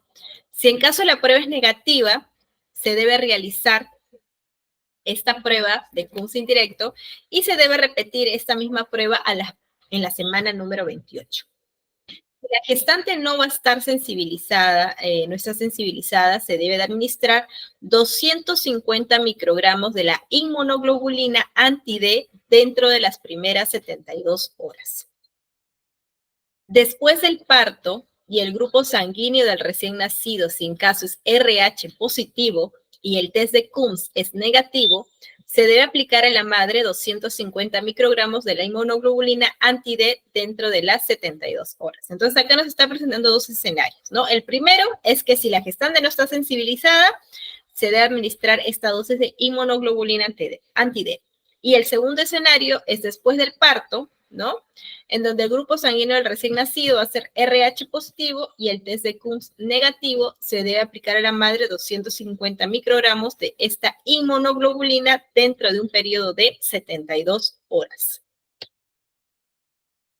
La prueba de glicemia en ayunas, que también es considerada, es cuando se presenten cifras mayores de la glucosa en un valor de 105 miligramos por decilitro. Se debe repetir en ayunas al menos 12 horas y derivar al médico especialista si en caso esta cifra persiste, ¿no? Es decir, en vez de bajar, siguen siendo 5 o aún más este valor. Cuando hay cifras menores de 105, realizar pruebas de tolerancia a la glucosa y más aún si la paciente te refiere que tiene antecedentes familiares de diabetes, casos de obesidad, abortos u óbitos fetales. El urocultivo periódico en pacientes con antecedentes de infección del tracto urinario o que presenten leucocitos mayor a 10 por campo y o nitritos positivos en el examen de orina, también es importante realizarlos en el primer control prenatal, sobre todo que tengan nitritos, porque si hay presencia de nitritos en el examen de orina de la gestante, ya nos están dando un indicativo de que esa paciente es para descartar una posible pielonefritis. Y más aún si te dice que ha tenido fiebre o que presenta fiebre.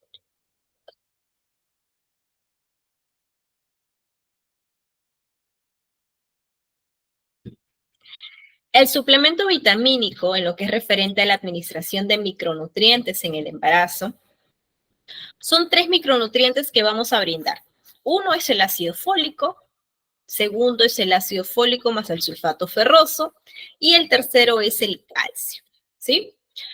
En lo que es referente a la prescripción del ácido fólico y el sulfato ferroso, esto se realiza la prescripción y entrega del ácido fólico de 400 microgramos y el sulfato ferroso que viene en presentación de 60 miligramos. A toda gestante a partir de las 14 semanas de gestación. ¿ya? O sea, tengo una gestante que va a iniciar sus controles y ya tiene 14 semanas, inicio dándole lo que es sulfato ferroso más ácido fólico. ¿Cuántas tabletas le voy a dar? 30 tabletas como manejo preventivo, ¿ya? Preventivo. La prescripción de calcio se va a brindar a la gestante a partir de las 20 semanas de gestación. ¿Cuánto es la dosis de calcio que le vas a brindar? 2.000 miligramos al día. Pero como en el MINSA no te viene 2.000 miligramos la presentación del calcio, sino te viene de 500, entonces le vas a brindar 4 tabletas diarias que tiene que tomar. O sea, ¿cuánto le vas a prescribir en la receta? 120 tabletas. Y esas 120 tabletas las tiene que terminar en un mes, en 30 días. Para ello tienes que explicarle a la paciente cómo va a tomar el calcio, ¿no? Porque obviamente la paciente va a ver un montón de pastillas y va a decir, son tantas pastillas, ya solo de verlas, ya ni siquiera va a querer tomarlas. O tal vez tomarlas, pero una que otra vez, pero no de manera continua. Entonces, explicarles, darle esa posibilidad, ¿no? En tomarlo en diferentes horarios, para que no tome todo junto y de ahí prácticamente se esté quejando, diciendo de que le duele el estómago, o que lo vomita, o tal vez tiene gastritis, ¿no? Entonces, para evitar ese tipo de malestar en la paciente, yo le propongo horarios, ¿no? Por ejemplo, le digo, ya, ¿sabe qué, señora? Como usted está tomando su hierro, que es el sulfato ferroso, lo puede tomar tempranito, ¿no? En el desayuno.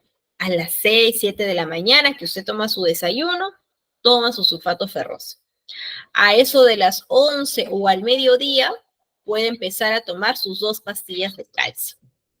Y en la noche, ya después de su cena o en plena cena, puede tomar sus otras 2 pastillas de calcio más. Y ahí completa sus 4 dosis de calcio más lo que es el hierro, que es el sulfato ferroso. Entonces, de esa manera ya son horarios espaciados, ¿no? No es todo junto y ya es más tolerable para el cuerpo, es más tolerable para la paciente. Y lo que es la prescripción del ácido fólico, el ácido fólico que viene de 500 microgramos, se le entrega a toda gestante hasta las 13 semanas de gestación. ¿Ya? Gestante que inicia sus controles a temprana edad gestacional, ya desde las 6 semanas, 7 semanas, tranquilamente puede llegar a recibir 2 dosis de ácido fólico. Ya a partir de las 14 cambia y ya se le da lo que es el sulfato ferroso. Ahora pasamos al tema de inmunización, ¿no? Lo que son las vacunas. Tenemos a las vacunas antitetánicas y a la vacuna de la influenza. Y asimismo también lo que es la vacuna, la DTPA. La DTPA se debe aplicar a toda gestante una sola dosis en el tercer trimestre de embarazo. Es decir, cuando la gestante tenga entre 27 a 36 semanas de gestación, se le va a aplicar lo que es la vacuna de la DTPA. Si la gestante tiene 20 semanas de gestación, hay que aplicar la vacuna antitetánica y asimismo la vacuna contra la influenza. ¿Ya? Entonces, para ello tenemos que realizar la interconsulta con el servicio de enfermería, de inmunizaciones, para que de esta manera le coloquen la vacuna y le registren su tarjeta o su carnet de vacunación. ¿Qué actividades vamos a realizar nosotros como personal de obstetricia en la atención prenatal reenfocada? 1. Asegurar un trato con calidad y calidez a la gestante, promoviendo la participación de la familia, ¿no? Siempre es importante promover la participación de la familia, que la gestante nunca esté sola, por más capaz que sea de organizarse, de ser responsable, siempre tiene que tener un sistema de apoyo la paciente, ¿sí? Cumplir con los 5 pasos de la orientación y la consejería, asegurarse que el consultorio tenga todo lo necesario que se requiera para brindar una buena consejería a la paciente, identificar factores culturales o étnicos, ¿no? Tal vez una paciente que viene al interior del país, ¿no? Viene de la sierra, de la selva, ¿no? Hay que adaptarnos a sus costumbres, a sus creencias o a sus factores culturales que pudiera tener. Es importante respetar las creencias culturales y evaluar la posibilidad de considerarlas para mejorar la relación del profesional de salud con la gestante. De ser posible, promover la participación de la pareja y o familiar, ¿no? ¿Qué quiere decir? Obviamente, de que si la paciente viene de la selva o de la sierra, ¿no? Hay que respetar. Tal vez la paciente quiere dar parto vertical, no quiere estar echada en una camilla como es la posición tradicional, ¿no? Que muchos pacientes dan a luz, pero ella quiere dar parto vertical, quiere estar arrodillada, quiere estar en cuclillas, se siente más cómoda o más capaz. Hay que respetar sus creencias, hay que respetar la decisión que tiene la paciente, ¿ya?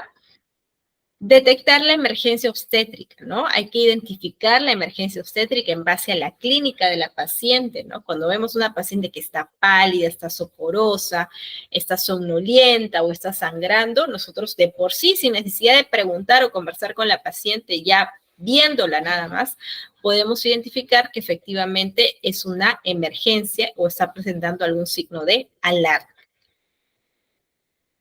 Muy bien. En lo que compete a la toma de las funciones vitales en el control prenatal, la presión arterial, como bien sabemos, se toma la presión arterial sistólica y la presión arterial diastólica. La toma correcta de la presión arterial hay que tenerlo en cuenta porque hasta hoy hay bastantes fallas aún en la toma correcta de la presión arterial. A veces vemos que la presión la toman a la paciente en una posición que no es la adecuada, con el brazo colgando, tal vez la paciente ha venido corriendo, ¿no? O ha venido agitada, y ahí mismo le toma la presión. ¿Ya? Entonces, esta foto nos indica específicamente cómo debería de ser la toma correcta de la presión arterial. Ahí estamos viendo al personal de salud, al costado al paciente, ¿no? El paciente tiene que estar sentado, ¿no? Tiene que estar básicamente en una posición erguida, ¿no? Con las piernas separadas, no están las piernas cruzadas ni nada. Y el brazo tiene que estar en una superficie homogénea, recta, ¿no? Que es el brazo derecho, colocando lo que es el brazalete por encima del pliegue del codo y el estetoscopio. ¿Ya? Entonces, esa es la forma correcta. No es como está aquí. Está justamente plasmado con una X, ¿no? Que es la toma incorrecta que muchas veces se ve que toman a las pacientes la presión arterial. Y hay que esperar que la paciente repose unos 5 minutos o 10 minutos antes de realizar la toma de la presión arterial. Tal vez la paciente viene de lejos, ha venido corriendo, está preocupada, está estresada, etcétera. Entonces hay que esperar que primero repose. Un tiempo prudente, ¿no? Yo creo que 10 minutos es un tiempo más que prudente y de esta manera podemos tomar la presión arterial. ¿Ya? La presión arterial, ven como ustedes ven acá en la imagen, se toma a la altura por encima del pliegue del codo y se coloca el estetoscopio. El estetoscopio no va adentro del brazalete, como muchas veces se ve, ¿no? Que colocan adentro del brazalete, no es la forma correcta. El estetoscopio va fuera del brazalete, ¿no? Entre lo que es el nanómetro y entre lo que es la perilla.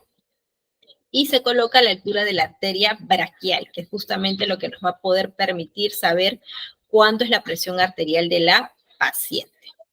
¿Y cómo calculamos la presión arterial media? Que es importante también para poder identificar o diagnosticar lo que es la preeclampsia o los trastornos hipertensivos del embarazo, ¿no? La fórmula es la siguiente, es presión arterial sistólica menos la presión arterial diastólica sobre 3 más la presión arterial diastólica.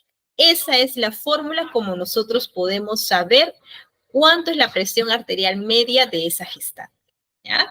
Y de acuerdo a eso poder determinar si tal vez tiene algún trastorno hipertensivo o es una candidata a que pudiera desarrollar preeclampsia, ¿ya? Que en realidad es una complicación bastante peligrosa del embarazo. Entonces, en todo lo que es referente a la presión arterial, vamos a escuchar los ruidos de Korokov. ¿Ya? Los ruidos de Korokov, ¿no? Tenemos 5 ruidos de Korokov que escuchamos. En la fase 1 se escuchan los primeros ruidos audibles que se escuchan al soltar la válvula de la pera de insuflación desde el nivel de insuflación máxima. En la fase 2 se escucha un ruido tipo murmullo durante la compresión del manguito. En la fase 3, los ruidos se hacen más nítidos y van a aumentar su intensidad. En la fase 4 se escucha un claro ensordecimiento del ruido y van a disminuir el tono de los ruidos. Y en la fase 5 es el último ruido escuchado y después desaparece. ¿Ya? Entonces esos son los 5 ruidos de Korokov que tenemos que saber identificar cuando tomamos la presión arterial. La presión sistólica se va a identificar al escuchar los dos primeros ruidos o los dos primeros latidos consecutivos, que es la fase 1 de Korokov, tanto en adultos como en niños. La presión diastólica se identifica con un ensordecimiento del ruido, que es la fase 4 de Korokov, en niños y en algunas embarazadas, y por la cesación de ruidos en adultos que se da en la fase 5 de Korokov. La presión arterial en gestantes también va a tener una variabilidad, ¿ya? Por ejemplo, generalmente en el primer trimestre de gestación, la presión arterial va a mantenerse dentro de lo normal. En el segundo trimestre va a descender la presión arterial y en el tercer trimestre nuevamente va a haber como un aumento de la presión arterial. Hay que tener en cuenta que los casos de hipertensión lo vamos a clasificar cuando, por ejemplo, tenemos una presión arterial media mayor a 106 milímetros de mercurio, ¿no? Asimismo, cuando la presión arterial sistólica aumenta en 30 y la presión arterial diastólica aumenta en 15 en relación a la presión arterial basal. Entonces, esos son criterios para yo de esa manera poder identificar un trastorno hipertensivo del embarazo. Por otro lado, están los casos de que hay un cuadro de hipotensión, es decir, la presión baja, ¿no? Está hipotensa esa paciente, manifestando una presión arterial menor a 90 sobre 60 o una disminución de la presión arterial basal menor al 20%. El test de rodamiento o la prueba de Gann o el test de rollover test, como ustedes lo quieran interpretar, ¿no? Es parte de la atención prenatal que realizamos a nuestras gestantes y esta prueba la vamos a realizar a partir de las 28 semanas hasta las 32 semanas de gestación. ¿Cómo realizamos esta prueba?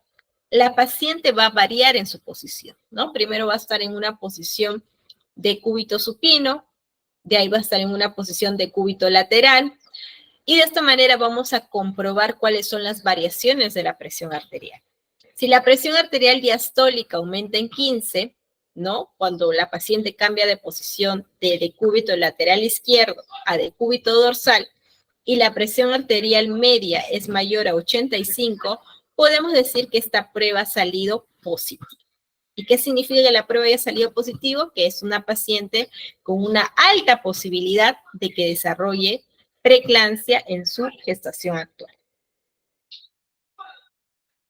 Aquí, por ejemplo, vemos este cuadro, ¿no? Que es relación a la primigesta, es una primigesta de 18 años, ¿no? Que tiene una talla de 1,52 m y pesa sin embarazo, es decir, antes de salir embarazada, su peso pregestacional de 53 kilos, ¿no? Esta paciente tiene 7 atenciones prenatales en las cuales se ha determinado aquí los criterios como edad gestacional, el peso, la presión arterial, la altura uterina, la presentación del feto, la frecuencia cardíaca del feto y si hay presencia o no de edemas. En lo que compete a la edad gestacional, ella inició sus controles teniendo 11 semanas de gestación y los culminó a las 38 semanas. En lo que es el peso de la madre, mire, inició con 52 kilos y 200 gramos. Y culminó, o su última atención, según lo que refieren acá, fue de 65 kilos con 800 gramos. ¿Qué quiere decir? De 52 a 62 estamos hablando de 10 kilos. De 10 kilos a 65 estamos hablando de 3 kilos más, que serían prácticamente 13 kilos de embarazo, ¿no? 13 kilos de ganancia que habría tenido esta gestante. Si ha iniciado con un IMC normal, ¿no? Está bien. No hay una ganancia de peso exagerada, ni tampoco hay una ganancia de peso menor. Ahora, en la presión arterial vendría a ser la observación. Si bien es cierto, ella inició su presión con 160, el segundo control tuvo 90-60, el tercer control tuvo 110-60, perdón, ¿no? Y aquí es donde nos detenemos por un minuto. ¿Por qué? Porque si bien es cierto el valor de 110 sobre 60 en una presión arterial es normal, ¿no? Es dentro de lo normal, vemos que de acuerdo a su presión arterial basal, que es la primera, ya está incrementando la sistólica en 10. Entonces ya nos está dando una señal que por más que la paciente esté estable y siga manteniéndose dentro del margen de la presión arterial, ya nos está dando una indicación, una observación, una señal de una posible alarma en esta gestante. Vamos a la cuarta tensión prenatal. En la cuarta tensión vemos que la presión ya incrementó un poco más. Ya tenía 120/80. Es decir, que ya se incrementaron ambas. Se incrementó tanto la presión arterial sistólica como la presión arterial diastólica. En la quinta tensión presentó 130/80, en la sexta 140/90 y en la séptima 150/110. O sea, ya prácticamente esta paciente hizo un cuadro hipertensivo. Y les enseño esta tabla porque básicamente nosotros nos dejamos, nos confiamos, ¿no? Nos confiamos, por ejemplo, si yo en el tercer control prenatal atiendo a esta gestante y le tomo la presión y encuentro ese valor de 110/60, yo digo, bueno, es una presión arterial normal. ¿Por qué me tendría que alarmar? ¿Por qué tendría que alarmar a la paciente? ¿O por qué tendría que pedirle una serie de exámenes? Si 110/60 consideramos que aún es normal, ¿no? Pero lo vemos solamente desde esa perspectiva, pero no lo vemos de la parte en que ya la presión arterial sistólica está incrementando en 10. Entonces, sin querer, miren cómo en las siguientes atenciones prenatales fue ascendiendo más hasta que llegó hasta 150. Hasta 150, ¿ya? Entonces, esa es la observación que hay que siempre, no hay que confiarnos. No hay que confiarnos pensando, no, pero es normal, ¿por qué voy a hacer exámenes? ¿Por qué me voy a alertar? Hay que tenerlo en cuenta, ¿ya? Porque esta paciente, miren, tranquilamente ha hecho prácticamente una preeclampsia, ¿no? La altura uterina, cuando esta paciente tuvo 11 semanas, le registraron como 8 centímetros de altura uterina. A las 18 semanas, 18 de altura, de ahí 25, 28.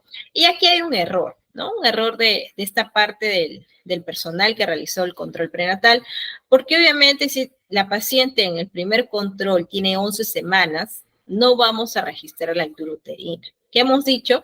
Que la altura uterina la registramos a partir de las 13 semanas, porque antes de las 13 semanas el útero está intrapélvico, entonces no hay nada, no hay que medir ahí, ¿ya? Entonces eso al parecer ha sido un error por parte del evaluador, del examinador que realizó esta atención prenatal, ¿no?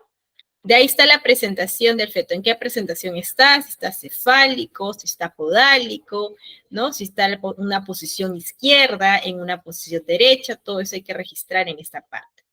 La frecuencia cardíaca del feto, ¿no? Bueno, al parecer ha estado dentro de lo normal desde la tercera atención prenatal, 136, 148, 132, 140, 136. Y los edemas, miren cómo se ha ido incrementando, ¿ven? En la quinta tensión tuvo solo una cruz, o sea, ya estaba empezando a presentar edema. En la sexta tensión ya tuvo 2 cruces. Y en la séptima tensión ya presentó las 3 cruces de edema. O sea, ya estaba más crítica la situación. Y la pregunta es, ¿por qué dejar avanzar hasta este extremo a una paciente? ¿No? Es ahí el error de nosotros como personal de salud. La hemoglobina en gestantes, ¿ya? La hemoglobina en gestantes hay que tener en cuenta también para poder determinar el percentil de la hemoglobina, ¿no? Que al 5,95% de la concentración de hemoglobina de mujeres embarazadas es distinta en base a la edad gestacional, ¿no? Recuerden que el tema de la hemoglobina va a variar sobre todo en lo que es el límite de la altura sobre el nivel del mar, ¿no? Acá en la ciudad obviamente lo mantenemos el mismo margen. Si es 11, es 11 la hemoglobina. Si es 12, es 12. Pero si hablamos de la parte del interior de nuestro país, ¿no? La hemoglobina varía en base a un factor de conversión que se le realiza y de acuerdo a eso es su hemoglobina real. Y eso nos mencionan en la norma técnica número 134, que es de anemia en gestantes, niños y puerperios, ¿no? Por ejemplo, la medición de la hemoglobina en gestantes durante la atención prenatal, ¿no? Se va a realizar de la siguiente manera. La primera toma o la primera medición de la hemoglobina lo realizamos ¿cuándo? En el primer control prenatal. Ahí iniciamos nuestra suplementación con nuestro sulfato ferroso, nuestro hierro. La segunda medición de la hemoglobina lo vamos a realizar entre la semana 25 a la semana 26 de gestación. La tercera medición es entre la semana 37 a la semana 40 de gestación, que es obviamente antes del parto. La cuarta medición de la hemoglobina lo vamos a realizar a los 30 días postparto, ¿no? O sea, ya prácticamente cuando la paciente es puérpera.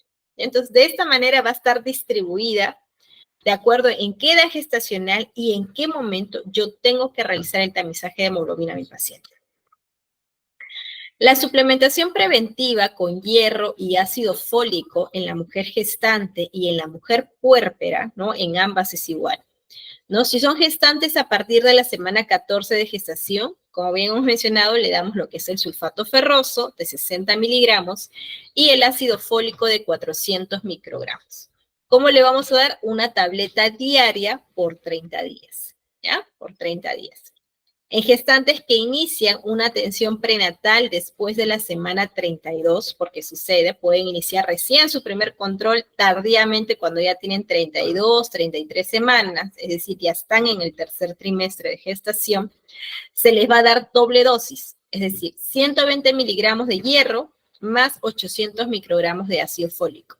¿Y cómo va a tomar? Va a tomar 2 tabletas al día, es decir, mañana y noche por 30 días.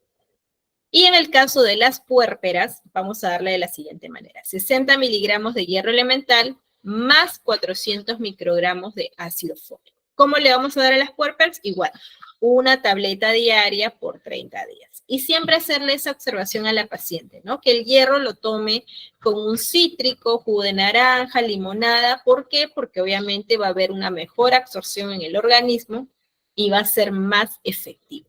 Entonces, recordemos que esta parte es el tema de la suplementación preventiva. Es para prevenir justamente a que nuestra gestante les dé anemia, ¿ya? Y eso nos manifiesta en la norma técnica de anemia, que es la 134. Muy bien, vamos a concluir esta primera parte de la atención prenatal reenfocada hasta aquí, hasta esta diapositiva. Y en la segunda fecha vamos a continuar con este tema y también vamos a iniciar con la parte de lo que es psicoprofilaxis obstétrica, ¿sí? Les doy las gracias de antemano por la participación y bueno, vamos a continuar en la siguiente clase que es el día 22, si no me equivoco, ¿sí? Muchísimas gracias por la atención y eso sería todo hasta el día de hoy. Gracias.